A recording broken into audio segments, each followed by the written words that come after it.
আমি কোয়েল, আমি এই জয়পুরেরই বাসিন্দা। জয়পুর আমাদের পর্যটন জায়গা হিসাবে জায়গা করে নিয়েছে।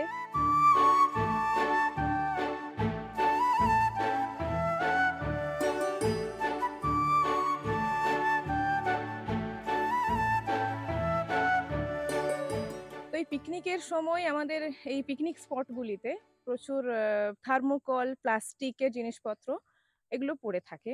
তো এইগুলো যাতে ব্যবহার করা না হয়, এগুলো যাতে ইউজ করা বন্ধ করা হোক। তো জয়পুর প্রশাসনের কাছে এই আবেদন জানিয়ে আমি কোয়েল, কলকাতা টিভি রিপোর্টার দিদি হয়ে এই প্রতিবেদনটি তুলে ধরলাম। আসুন দেখে নিই সাধারণ মানুষের কি বক্তব্য এই নিয়ে। হ্যাঁ, প্লাস্টিক দূষণ তো অবশ্যই বন্ধ করা দরকার। কারণ প্লাস্টিক পরিবেশের ক্ষতি করে। তারপরে তো সবথেকে বড় ব্যাপার, একটা মানুষ বাইরে থেকে আসছে, সে জঙ্গলকে দেখতে আসছে।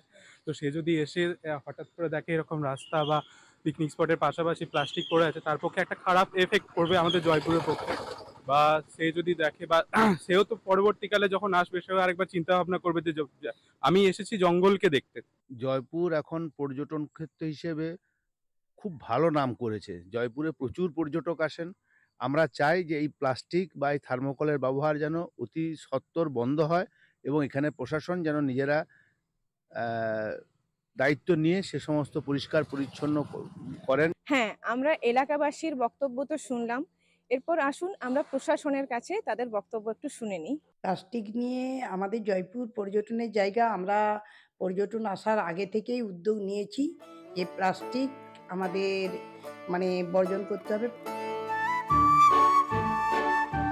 বাঁকুড়ার জয়পুর থেকে ক্যামেরায় স্বরূপ গাঙ্গুলির সাথে আমি কোয়েল, রিপোর্টার দিদি, কলকাতা টিভি।